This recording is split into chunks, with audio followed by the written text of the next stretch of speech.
Street ഫുട്ബോളിൻ്റെ മറ്റൊരു എപ്പിസോഡിലേക്ക് എല്ലാവർക്കും സ്വാഗതം. ആദ്യം തന്നെ ഇന്നത്തെ പ്രധാനപ്പെട്ട വീഡിയോയിലേക്ക് കിടക്കുന്നതിന് മുമ്പ് ഒരു ചെറിയ അപ്ഡേറ്റ് തരാം. പലരും ചോദിക്കുന്നൊരു ചോദ്യമാണ് കമൻറ്റ് ബോക്സിൽ. അപ്പോൾ എല്ലാവർക്കും കൂടിയിട്ടുള്ളൊരു ഉത്തരമാണ്. എങ്ങനെ കൃത്യമായിട്ടുള്ള ഉത്തരം പറയണമെന്ന് എനിക്കറിയില്ല. പലരും ചോദിക്കുന്നുണ്ട്, എവിടെ വേൾഡ് കപ്പ് ഇങ്ങനെ എത്താറായില്ലേ, അനാലിസിസ് എവിടെ എന്നുള്ളത്, പ്രിവ്യൂ എവിടെ ടീമുകളെ കുറിച്ചിട്ടുള്ളത് എന്നുള്ളതാണ്. സത്യം പറയാലോ, എനിക്ക് ചെയ്യാൻ ഭയങ്കര ആഗ്രഹമുണ്ട്. 48 ടീമുകൾ പങ്കെടുക്കുന്ന വേൾഡ് കപ്പാണ്. ഞാൻ ഗ്രൂപ്പ് അനാലിസിസ് പോലും ചെയ്തിട്ടില്ല എന്നാണ് എനിക്ക് തോന്നുന്നത്. അതൊക്കെ ചെയ്യണമെന്ന് ആഗ്രഹമുണ്ട്. ഈ 48 ടീമുകളെ കുറിച്ച് സംസാരിക്കാൻ താല്പര്യമുണ്ട്.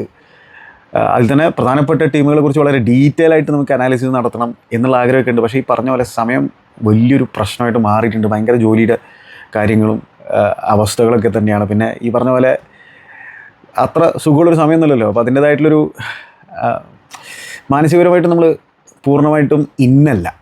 നിങ്ങൾക്ക് മനസ്സിലാക്കാൻ പറ്റുമെന്ന് തോന്നുന്നു. ഞാൻ ദുബായിലാണുള്ളത്. അപ്പോൾ ഈ ജോലിയുമായി ബന്ധപ്പെട്ടുള്ള ആ അനിശ്ചിതാവസ്ഥ ഉണ്ടല്ലോ, എന്ത് സംഭവിക്കും എന്നുള്ളൊരു പരിപാടിയുണ്ട്. അതോടൊപ്പം തന്നെ നമ്മൾ എങ്ങനെയൊക്കെ ജോലി പിടിച്ചു നിർത്താനുള്ള സംഭവങ്ങൾ ചെയ്യുന്നുണ്ട്.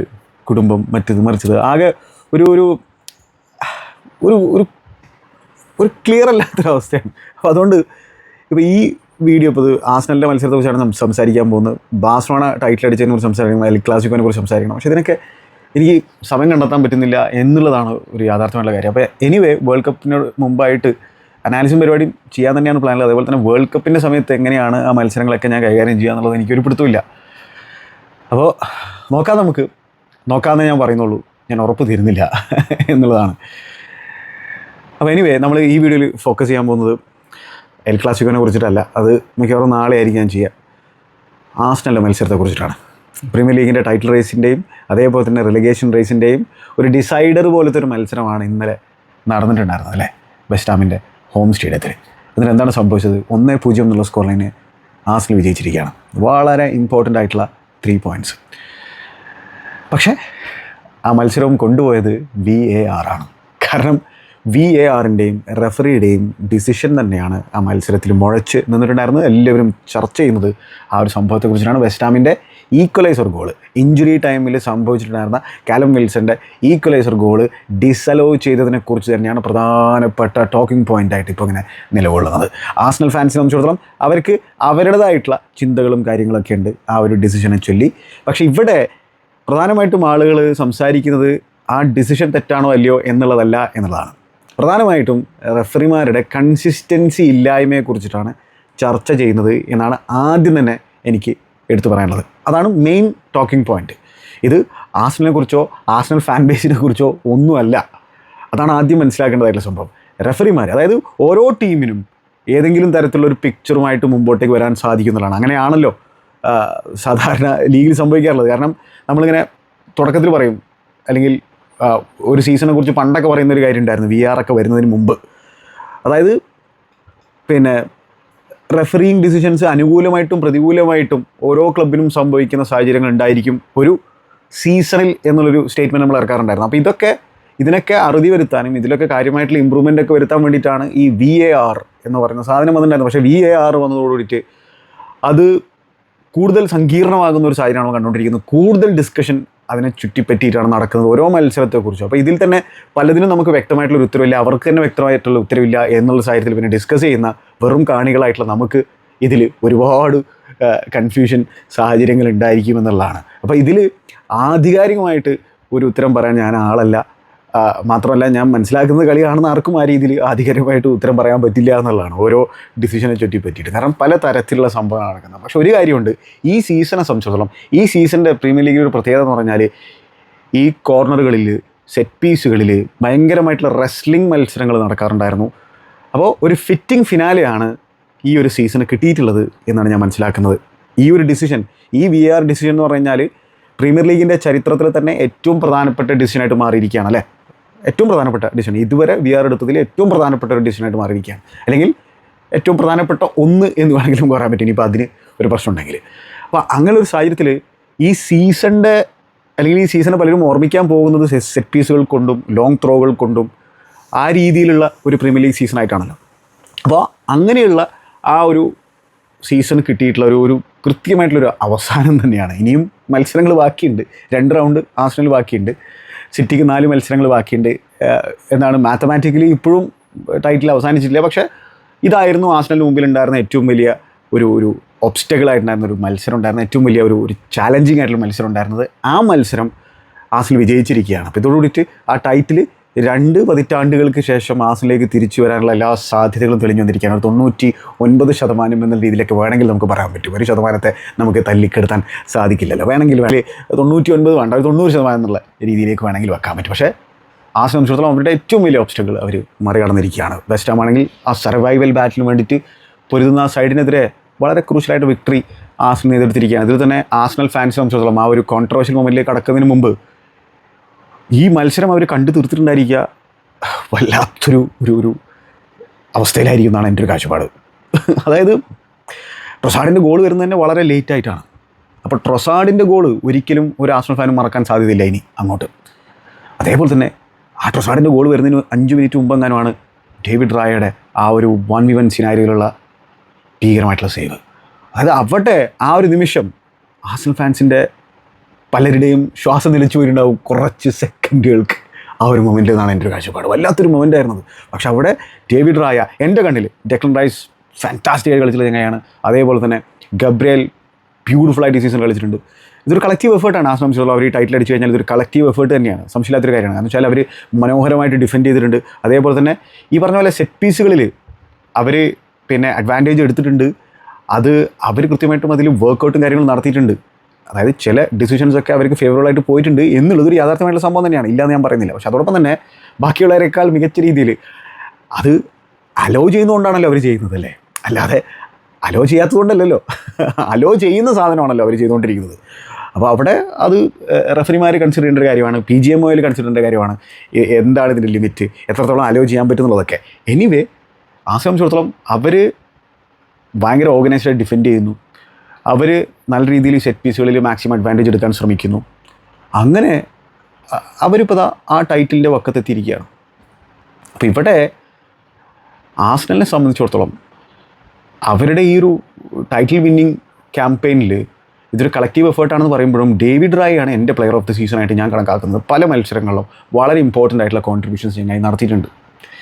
അത് ഗബ്രിയേൽ നടത്തിയിട്ടുണ്ട്, ഡെക്ലൻ റൈസ് നടത്തിയിട്ടുണ്ട്. ഡെക്ലൻ റൈസൊക്കെ ഉണ്ടാക്കുന്ന ഇമ്പാക്റ്റ് ചെറുതൊന്നുമല്ല. ഡെക്ലൻ റൈസിനെ ആ റൈറ്റ് ബാക്കായിട്ട് ഈ മത്സരത്തിൽ ആ ഒരു ചെറിയ സാഹചര്യത്തിൽ മാറ്റിയപ്പോൾ തന്നെ നമുക്ക് മനസ്സിലാക്കാൻ പറ്റിയ ആ മിഡ്ഫീൽഡിൽ എന്താണ് ആർസനൽ മിസ് ചെയ്യുന്നുണ്ടായിരുന്നുള്ളത്.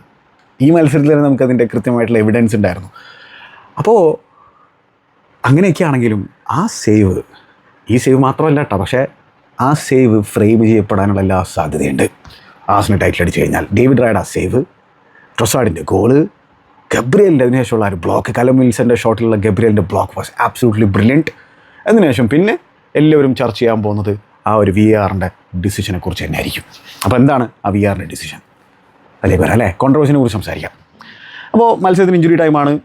ഇഞ്ചുറി ടൈമിൽ കോർണർ കിട്ടിയത് കലം വിൽസൻ്റെ ആ ഒരു ഷോട്ട്, അതായത് മാറ്റിയാസ് ഫെർണാണ്ടസ് മനോഹരമായിട്ട് കളിച്ചിട്ടുണ്ടായിരുന്ന ചങ്ങായാണ്. പക്ഷേ ആ ഗോൾ ചങ്ങായിക്ക് അടിക്കാൻ സാധിച്ചില്ല. അതെന്തായാലും വെസ്റ്റ് ഹാമിൻ്റെ ആരാധകർ ഒരിക്കലും മറക്കില്ല. കാരണം ആ ഒരു അവസരത്തിൽ അത് ഗോളായിരുന്നെങ്കിൽ ഒരു പക്ഷേ ആ മത്സരം ജയിക്കാനുള്ള സാധ്യത പോലും വെസ്റ്റ് ഹാമിന് ഉണ്ടായിരുന്നു. മാറ്റിയാസ് ഫെർണാണ്ടസ് ഡീപ്പ് ഏരിയയിൽ നിന്ന് ക്രോസ് ബോക്സിൽ കൊടുക്കുന്നത് കലം വിൽസണിലേക്ക് എത്തുകയാണ്. അത് ചെസ് ഡൗണൊക്കെ ചെയ്തിട്ടുള്ള സാഹചര്യത്തിൽ അങ്ങനെ കലം വിൽസൻ്റെ ഷോട്ട് ഗബ്രിയേൽ അവിടെ കായ് ഹാവർട്സ് ഉണ്ട് ബ്ലോക്ക് ചെയ്യാൻ ശ്രമിക്കുന്നത്. പക്ഷേ ഗബ്രിയാണ് ബ്ലോക്ക് ചെയ്ത് എന്നിട്ട് വൈകിട്ട് പോകുന്നു. ആ ഡിഫ്ലക്ഷൻ എവിടേക്ക് വേണമെങ്കിലും പോകാമായിരുന്നു, പക്ഷേ അത് പുറത്തേക്ക് പോയി. ഫാൻറ്റാസ്റ്റിക് ബ്ലോക്കാണ്. ആ കോർണർ ബോക്സിലേക്ക് വരുന്നു. ആ കോർണർ ബോക്സിലേക്ക് വരുന്ന സാഹചര്യത്തിൽ ഡേവിഡ് റായ ബോൾ പിടിക്കാനുള്ള പോക്ക് പോവാണ്. കാരണം വളരെ ഡോമിനൻ്റ് ആയിട്ട് ബോക്സ് ഡോമിനേറ്റ് ചെയ്യുന്ന തരത്തിലൊരു കീപ്പറാണല്ലോ ഡേവിഡ് റായ. ഫാൻറ്റാസ്റ്റിക് കീപ്പറാണ് ആ ഒരു കാര്യത്തിൽ. പ്രീമിയർ ലീഗിലെ നിലവിലത്തെ ബെസ്റ്റ് കീപ്പർ അത് ഡേവിഡ് റായ എന്ന് പറയുന്ന സ്പാനിഷ്കാരനാണ് എൻ്റെ കണ്ണിൽ. ബാക്കിയുള്ളവർക്ക് വേറെ അഭിപ്രായം ഉണ്ടായിരിക്കും, പക്ഷേ David Raya has been exceptional. Golden glove നേടിയുള്ള ചങ്ങയാണ്. അതങ്ങനെ തുടർച്ചയായി ഗോൾഡൻ ഗ്ലവ് നേടിക്കൊണ്ടിരിക്കുകയാണ്.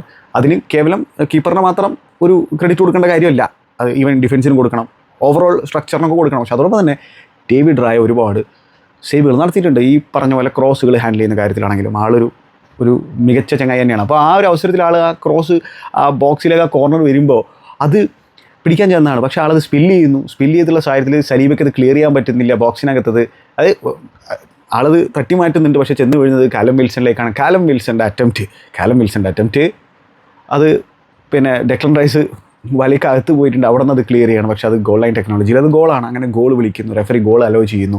പക്ഷേ പൊടുന്നതിനെ തന്നെ ഡേവിഡ് റായ പറയുന്നുണ്ട് അവിടെ ഫൗളാണ് എന്നുള്ളത്. ആർട്ടറ്റ പറയുന്നുണ്ട്, സ്വാഭാവികമായിട്ടും ആൾ സ്ക്രീനിൽ നോക്കിയിട്ടുണ്ടാവും. ആർട്ടറ്റ പറയുന്നുണ്ട് അത് ഫൗളാണെന്നുള്ളത്. അങ്ങനെ പിന്നെ നാടകീയമായിട്ടുള്ള രംഗങ്ങളാണ് സംഭവിക്കുന്നത്. 5 മിനിറ്റാണ് VAR എടുത്തത്. ആ ഗോള് ഡിസലോ ചെയ്യാനായിട്ട്. ആ ഗോൾ ഡിസലോ ചെയ്തത് ശരിയായിട്ടുള്ള തീരുമാനമാണോ എന്ന് എന്നോട് ചോദിച്ചു കഴിഞ്ഞാൽ അത് ഫൗളാണോ? ഡേവിഡ് റായെ ഫൗൾ ചെയ്തിട്ടുണ്ടോ പാബ്ലോ എന്ന് പറയുന്ന വെസ്റ്റ് ഹാമിൻ്റെ പ്ലെയർ? യെസ്, ഫൗൾ ചെയ്തിട്ടുണ്ട്, ഇംപീഡ് ചെയ്തിട്ടുണ്ട് അവിടെ ഗോൾ കീപ്പറിനെ. അത് 100% നമുക്ക് പറയാൻ പറ്റുന്നൊരു കാര്യമാണ്. അതേപോലെ തന്നെ ടൊഡീബോ ആളുടെ ജോലിയും പിടിച്ച് വലിക്കുന്നുണ്ട്. ഇപ്പോൾ 2 ഫൗളുകൾ അവിടെ ഉണ്ട്. അപ്പോൾ അത് ഫൗൾ ആണോ? യെസ്, 100%. പക്ഷെ ഇവിടെയുള്ള ആളുകളുടെ പ്രശ്നം എന്താണെന്ന് വെച്ച് കഴിഞ്ഞാൽ, ഈ റെസ്ലിംഗ്, ബോക്സിനകത്തുള്ള റെസ്ലിംഗ് അലോ ചെയ്യുന്നത് അവിടെ വേറെ എത്ര ഫൗളുകൾ നടന്നിട്ടുണ്ടോ എന്നുള്ളതാണ്. നമ്മൾ ഇതേ സീക്വൻസിൽ തന്നെ നോക്കിക്കഴിഞ്ഞാൽ ബോൾ വരുന്ന സാഹചര്യത്തിൽ കായ് ഹാവേർട്സും അതേപോലെ തന്നെ സൂച്ചക്കും തമ്മിലുള്ളൊരു റെസ്ലിംഗ് നമുക്ക് കാണാൻ പറ്റുന്നുണ്ട്. അങ്ങനെ സൂച്ചക്കാണെന്ന് തോന്നുന്നു കായ് ഹാവേർട്സിനെ വീഴ്ത്തുന്നത്. അവിടെ വേണമെങ്കിൽ സൂച്ചക്ക് കായ് ഹാവേർട്സിനെ ഫൗൾ ചെയ്തു വേണമെങ്കിൽ നമുക്ക് വരാൻ പറ്റും. അങ്ങനെ ഒരു സംഭവം അവിടെ നടക്കുന്നുണ്ട്. അതേപോലെ തന്നെ ഈ പാബ്ലോനെ ട്രൊസാർഡ് ബോളിൽ പോലും നോക്കാണ്ട് കൃത്യമായിട്ടും പാബ്ലോനെ പിടിച്ച് നിർത്തി റെസ്ൽ ചെയ്യുന്നുണ്ട് എന്നുള്ളതും നോക്കേണ്ടതായിട്ടുണ്ട്. ഇത് ബോൾ റായിലേക്ക് എത്തുന്നതിന് മുമ്പാണ്. പിന്നെ മാത്രമല്ല ട്രൊസാർഡ് ഈ പാബ്ലോ റായനെ ഫൗൾ ചെയ്യുന്ന കാര്യത്തിൽ ട്രൊസാർഡ് കൃത്യമായിട്ട് ആളെ പിടിച്ച് നിൽക്കുന്നുണ്ട്. ആരുടെ? പാബ്ലോനെ അവിടെ ഇംപീഡ് ചെയ്യുന്നുണ്ട്. പാബ്ലോനെ അവിടെ കൃത്യമായിട്ടും ആളുടെ മൂവ്മെൻറ്റിനെ പിടിച്ചു നിർത്താനുള്ള ശ്രമം അത് എന്താണ് ലീഗലി അല്ലാത്ത രീതിയിൽ ചെയ്യുന്നുണ്ട്. ഇതേപോലെ തന്നെ അപ്പുറത്ത് നമ്മൾ നോക്കിയാൽ ഡെക്ലൻ റൈസ് 2 പേരുമായിട്ട് റെസ്ൽ ചെയ്യുന്ന ഒരു സാഹചര്യമാണ്. ആദ്യം സമർവെല്ലുമായിട്ട്, പിന്നെ സമർവെല്ലിനെ വിട്ടു, പിന്നെ ആൾ കൃത്യമായിട്ടും കെട്ടിപ്പിടിച്ച് നിൽക്കുന്നുണ്ട്. ആരനെ? എനിക്ക് തോന്നുന്നത് മവറോപാനോസിനാണെന്ന് തോന്നുന്നു. മവറോപാനോസൊക്കെ സെറ്റ് പീസിൽ വളരെ ഇമ്പോർട്ടൻ്റ് ആയിട്ടുള്ളൊരു ചങ്ങായിയാണ്. അതേപോലെ തന്നെ ടൊഡീബോനെ എനിക്ക് തോന്നുന്നത് ഒഡെഗാർഡ് പിടിച്ച് നിർത്തുന്നുണ്ട്. അപ്പോൾ ഇത്തരത്തിലുള്ള കുറേ റെസ്ലിംഗ് പരിപാടി നടക്കുന്നുണ്ട്. അപ്പോൾ ഇതിൽ ഏതൊക്കെയാണ് ഫൗൾ എന്നുള്ളൊരു ഒരു സംഭവമുണ്ട്. പക്ഷേ ഇവിടെ എല്ലാം നമുക്ക് ഫൗൾ കൊടുക്കാൻ പറ്റില്ല. അങ്ങനെ എല്ലാം ഫൗൾ കൊടുത്തു കഴിഞ്ഞാൽ ഒരു മത്സരത്തിൽ തന്നെ ഒരു 10-25 പെനാൽറ്റി ഉണ്ടായിരിക്കും 2 ടീമുകൾക്കായിട്ട്. എല്ലാ കോർണറും ചിലപ്പോൾ ഒരു പെനാൽറ്റി ഉണ്ടാകുന്ന സാഹചര്യം. കാരണം ഇത് സ്ഥിരം സംഭവിക്കുന്നതാണ്. പക്ഷേ ഇത് അലോ ചെയ്ത് തുടങ്ങിയത് PGMOലാണ്. ഇത് അലോ ചെയ്ത് തുടങ്ങിയത് റെഫറിമാരാണ്. അപ്പോൾ ഇതിന് കൃത്യമായിട്ടുള്ള ഒരു സ്റ്റാൻഡ് അവർ എടുക്കാത്തതുകൊണ്ടാണ് ഇതിങ്ങനെ നടന്നുകൊണ്ട് പോയത്. അത് ഒടുവിൽ അവർക്ക് തന്നെ വിനയായിരിക്കുകയാണ്. ഇത് വലിയ തോതിൽ ചർച്ചയായിരിക്കുകയാണ്. ഇത് ഈ മത്സരത്തിന് മാത്രം കാര്യമല്ല. അതാണ് ഇവിടെ ഏറ്റവും ഇമ്പോർട്ടൻ്റ് ഉള്ള കാര്യം. നിങ്ങൾ വിചാരിക്കുന്നത് ഈ മത്സരത്തെ മാത്രം എന്തുകൊണ്ടാണ് ഇങ്ങനെ സംസാരിക്കുന്നത്? ഇതിനെക്കുറിച്ച് സംസാരിക്കുന്ന കാരണം വെച്ചാൽ ഇത് അത്രയും വലിയ ഇമ്പോർട്ടൻസ് ഉള്ളൊരു മത്സരമായതുകൊണ്ടാണ്. പക്ഷെ ഇത് കേവലം ഈ മത്സരത്തിലെ പ്രശ്നം മാത്രമല്ല. അതുമാത്രമല്ല, പിന്നെ കോർണർ എടുക്കുന്നതിന് മുമ്പുള്ള ഈ പിടിക്കലും പരിപാടികളൊന്നും അങ്ങനെ കൺസിഡറും ചെയ്യില്ല എന്നുള്ള കാര്യമാണ്. ചില സാഹചര്യങ്ങളൊക്കെ നമുക്കറിയാലോ, റെഫറി വിസിൽ വിളിച്ചിട്ട് അവന്മാർ തമ്മിലുള്ള ഉന്തും തള്ളുമൊക്കെ നിർത്താൻ പറയാറൊക്കെ ഉണ്ട്. അപ്പോൾ വിസിൽ വിളിച്ചതിന് ശേഷം ആ ബോൾ വരുന്ന സാഹചര്യത്തിൽ പിന്നെ ഇമ്പാക്റ്റ് ഏരിയ എവിടെയാണോ അതിനനുസരിച്ചിട്ടാണ് തോന്നുന്നു ഇവർ പലതും വിളിക്കുന്നത്. കാരണം ഇത് ഈ പിടുത്തവും പരിപാടികളും ഈ റെസ്ലിങ്ങും ഒക്കെ ഒരുവിധ എല്ലാ കോർണറുകളിലും നമ്മൾ കാണുന്നൊരു കാര്യം തന്നെയാണ്. അല്ലാതെ ഇതിപ്പോൾ ഈ മത്സരത്തിൽ മാത്രമായിട്ട് പൊട്ടി മുളച്ച സംഭവമൊന്നുമല്ല. ഓക്കെ, അപ്പോൾ ഇവിടെ കായ് ഹാവേർട്സിൻ്റെത് എന്തുകൊണ്ട് അത് ഫൗൾ കൊടുക്കുന്നില്ല എന്ന് വെച്ച് കഴിഞ്ഞാൽ, ഇങ്ങനത്തെ സംഭവങ്ങൾ ഇപ്പോൾ ഒരു റെഫറി എക്സ്പ്ലെയിൻ ചെയ്തതെന്ന് വെച്ചാൽ എവിടെയാണോ പ്രധാന ഇൻസിഡൻറ്റ് സംഭവിക്കുന്നത് അവിടെയാണ് അത്ര ഫോക്കസ് കൂടുതൽ പോവുക. കാരണം അവിടെ ബോൾ ആളിലേക്ക് പോകുന്നില്ല. കായ് ഹാവേർട്സ് ആ ഒരു സൂചക്ക് ഇൻസിഡൻറ്റിൽ ബോൾ പോകുന്നില്ല എന്നുള്ളതാണ്. അതുപോലെ ഡെക്ലൻ റൈസിൻ്റെ ഇൻസിഡൻറ്റ് സംഭവിക്കുന്നത് ഡേവിഡ് റായുടെ ഇൻസിഡൻറ്റ് സംഭവിച്ചതിന് ശേഷമാണ്. അപ്പോൾ അത് പിന്നെ വാലിഡ് അല്ല എന്നാണ്. ഈ ഡെക്ലൻ റൈസ് മവറോപാനോസിനെ കെട്ടിപ്പിടിച്ച് നിൽക്കുന്നത് ഡേവിഡ് റായുടെ ഇൻസിഡൻറ്റ് സംഭവിച്ചതിന് ശേഷമാണ്. അപ്പോൾ അത് വാലിഡ് അല്ല. പക്ഷേ ഡേവിഡ് റായുടെ ഇൻസിഡൻറ്റ് സംഭവിക്കുന്നതിന് മുമ്പാണ് ഈ ട്രൊസാർഡ് പാബ്ലോനെ കെട്ടിപ്പിടിച്ച് പോകുന്നത് അല്ലെങ്കിൽ ആളിനെ പിടിച്ച് നിർത്തുന്നത്. അത് സ്ട്രോങ് ആയിട്ടുള്ളൊരു കേസുണ്ട് അവിടെ പാബ്ലോനെ സംബന്ധിച്ചിടത്തോളം. അപ്പോൾ ഇത്തരത്തിലുള്ള പല ഇൻസിഡൻറ്റുകൾ സംഭവിക്കുന്നുണ്ട്. പക്ഷേ ഈ പറഞ്ഞ പോലെ ഇതിനെല്ലാം കൊടുക്കാൻ നിന്ന് കഴിഞ്ഞാൽ ഒരു മത്സരത്തിൽ പല ഫൗളുകളും പല പെനാൽറ്റികളും കൊടുക്കേണ്ടി വരും. പക്ഷേ ഡേവിഡ് റായുടെ മേൽ നടത്തിയത് ഫൗളാണോ? യെസ്, ഞാൻ പറഞ്ഞല്ലോ 2 ഫൗളുകളുണ്ട്. ഒന്ന് തൊടിയുമ്പോൾ ആൾ ജേഴ്സി പിടിച്ച് വലിക്കുന്നുണ്ട്. ഗോൾ കീപ്പർമാരെന്ന് പറഞ്ഞാൽ പ്രൊട്ടക്റ്റഡ് സ്പീഷീസ് എന്ന രീതിയിലായിരുന്നു പണ്ട് കണക്കാക്കിയിരുന്നത്. പക്ഷേ ഇപ്പോൾ ആ രീതിയിലല്ല കണക്കാക്കുന്നത്. പ്രൊട്ടക്റ്റഡ് സ്പീഷീസ് ഒന്നും അല്ല. ഈ സീസണിലെ പല ഘട്ടങ്ങളിലും ആ രീതിയിലല്ല അവർ കണക്കാക്കിയിട്ടുണ്ടായിരുന്നത്. അതിൽ തന്നെ ആസ്ട്രേലിയ മത്സരങ്ങളുണ്ട്, വേറെ മത്സരങ്ങൾ. അതാണ് ഞാൻ പറഞ്ഞത്, ഓരോ ഫാനും വേണമെങ്കിൽ അവരവരുടെ മത്സരങ്ങളിൽ അവരവരുടെ ടീമുകൾക്കെതിരെ നടന്നിട്ടുണ്ടായിരുന്ന ഇൻസിഡൻറ്റുകളുടെ സ്ക്രീൻഷോട്ടുകൾ വേണമെങ്കിൽ മുമ്പോട്ട് വെക്കാൻ പറ്റും, വീഡിയോകൾ വേണമെങ്കിൽ മുമ്പോട്ട് വെക്കാൻ പറ്റും. പിന്നെ വേറെ സംഭവം ഉള്ളത്, ചില സംഭവങ്ങൾ നമ്മൾ സ്ലോ ഡൗൺ ചെയ്യുമ്പോൾ ഭയങ്കരമായിട്ടുള്ള പ്രശ്നമായിട്ട് നമുക്ക് മനസ്സിലാക്കാൻ സാധിക്കും സ്ലോ ഡൗൺ ചെയ്യുമ്പോൾ. അതേപോലെ തന്നെ ചില സാധനങ്ങൾ വെറും സ്ക്രീൻഷോട്ട് മാത്രം അല്ലെങ്കിൽ പിക്ചർ മാത്രം കാണിച്ചു കഴിഞ്ഞിട്ടുണ്ടെങ്കിൽ അതിൽ കൃത്യമായിട്ടുള്ളൊരു വ്യക്തമായിട്ടുള്ള ഒരു സ്റ്റേറ്റ്മെൻറ്റ് നമുക്ക് ഇറക്കാൻ പറ്റില്ല. അതിന് വീഡിയോ തന്നെ കാണേണ്ടി വരും. അതിൽ തന്നെ നോർമൽ ടൈമിൽ കണ്ടു കഴിഞ്ഞാൽ ചിലപ്പോൾ അതൊന്നും പ്രശ്നമായിട്ട് നമുക്ക് തോന്നുന്നില്ല. അപ്പോൾ സ്ലോ ഡൗൺ ചെയ്യുമ്പോൾ പല സംഭവങ്ങൾ, ഈവൻ പല റെഡ് കാർഡ് ഇൻസിഡൻറ്റുകളൊക്കെ സ്ലോ ഡൗൺ ചെയ്യുമ്പോഴാണ് അത് ഭീകരമായിട്ടുള്ള ഇൻസിഡൻ്റ് ആയിട്ട് നമുക്ക് തോന്നിപ്പോവുക അല്ലേ. അപ്പോൾ ഇവിടെ ആർസണൽ ഫാൻസിനെ സംബന്ധിച്ചിടത്തോളം അവരും വിചാരിക്കുന്നുണ്ടായിരിക്കും എന്താണ്, അവർക്കെതിരെയും കുറേ ഡിസിഷൻസ് സംഭവിച്ചിട്ടുള്ളതാണ്. ഉള്ളതൊക്കെ തന്നെയാണ്. കഴിഞ്ഞ കുറച്ച് സീസണുകളൊക്കെ ആയിട്ട് നമ്മളിങ്ങനെ നോക്കിക്കഴിഞ്ഞാൽ വെച്ചാൽ എല്ലാ ടീമുകൾക്കും ഇത് പറയാൻ പറ്റും. ആർസണൽ മാത്രമല്ല, പല ടീമുകൾക്കും പറയാം. നമ്മൾ ആർസണൽ ഫാൻസിന് കൂടുതൽ അവരുടെ ക്ലബിനെ കെയർ ചെയ്യുന്നുണ്ട്, അവരതിനെക്കുറിച്ച് സംസാരിക്കും. ചെൽസി ഫാൻസ് അവരുടെ ക്ലബിനെ കുറിച്ച് സംസാരിക്കും. യുണൈറ്റഡ് ഫാൻസ് അവരുടെ ക്ലബിനെ കുറിച്ച് കൂടുതൽ സംസാരിക്കും. കാരണം അവർ കൂടുതൽ ഫോക്കസ് ചെയ്യുന്നത്, ഓരോരുത്തർ കൂടുതൽ ഫോക്കസ് ചെയ്യുക നമ്മുടെ ക്ലബ്ബുകളെ കുറിച്ചിട്ടായിരിക്കും. അപ്പോൾ സ്വാഭാവികമായിട്ടും അത്തരത്തിലുള്ള വാദങ്ങൾ തന്നെയായിരിക്കും ഉന്നയിക്കപ്പെടുക. പക്ഷേ ഇവിടെ ഇത് എന്തുകൊണ്ടാണ് വിവാദമാകുന്നത്? ആർസണൽ ഫാൻസ് പറയുന്നത് ആർസണൽ ആയതുകൊണ്ടാണ് ആൾക്കാർ ഇത്ര ചൊറിച്ചിൽ എന്നുള്ള രീതിയിലാണ്. അതുകൊണ്ടല്ല. ഇവിടെ ആർസണലിനോട് മാത്രമല്ല ഇവിടെ ഒരു പ്രശ്നമുള്ളത്. സ്വാഭാവികമായിട്ടും റൈവൽ ഫാൻസിനൊക്കെ പിന്നെ ആർസണലിനോട് ഒരു വിയോജിപ്പും കാര്യങ്ങളൊക്കെ ഉണ്ടായിരിക്കും. അത് ഫുട്ബോളിൽ സ്വാഭാവികമായിട്ട് നടക്കുന്നൊരു കാര്യമാണല്ലോ. അങ്ങനെയുള്ള രീതിയിലുള്ള ചർച്ചകളും സംഭാഷണങ്ങളൊക്കെ ഉണ്ടാവുമായിരിക്കും. അതല്ല ഞാൻ പറഞ്ഞത്. ഇവിടെ പ്രധാനമായിട്ടും ഫോക്കസ് റഫറിമാരുടെ ഇൻകൺസിസ്റ്റൻസിയാണ്. അതേപോലെ തന്നെ ഫുട്ബോളിനെ റെസ്ലിംഗ് മാച്ചാക്കി മാറ്റിയിട്ടുണ്ട് അവന്മാർ. ഫിസിക്കൽ നേച്ചർ ഉണ്ടായിരിക്കും. ഇത് പൂർണ്ണമായിട്ടൊന്നും തടയാനൊന്നും പറ്റില്ല. ബോക്സിനകത്തുള്ള ആ ഒരു പിന്നെ റെസ്ലിംഗ് മാച്ച് പൂർണ്ണമായിട്ടും തടയാൻ പറ്റില്ല. പക്ഷേ എന്നാൽ എല്ലാവരും റെസ്ലിങ്ങിലേക്ക് നീങ്ങുമ്പോൾ അതൊരു പ്രശ്നമാണ്. അപ്പോൾ ഇത് എത്രത്തോളം അലോ ചെയ്യാൻ പറ്റും? ഏത് സാഹചര്യത്തിലാണിത് പിന്നെ ഒരു ലിമിറ്റ് റീച്ച് ചെയ്യേണ്ടത്? എന്താണ് ലിമിറ്റ്? എവിടെയാണ് നിർത്തേണ്ടത്?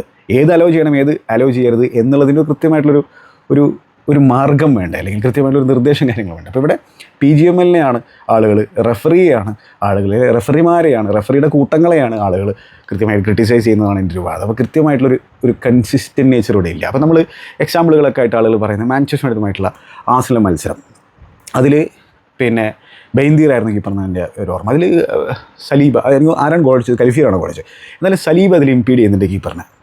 അത് ആളുടെ കൈ പിടിക്കുന്നുണ്ട്. അതൊരു മൊമെൻ്ററി സംഭവമാണ്. അത്ര കുറേ നേരം പിടിച്ച് നിൽക്കുന്നൊന്നുമില്ല. അതായത് ഈ ഡേവിഡ് റായയുടെ പോലത്തെ ഒരു ഇൻസിഡൻ്റ് അല്ല അത്.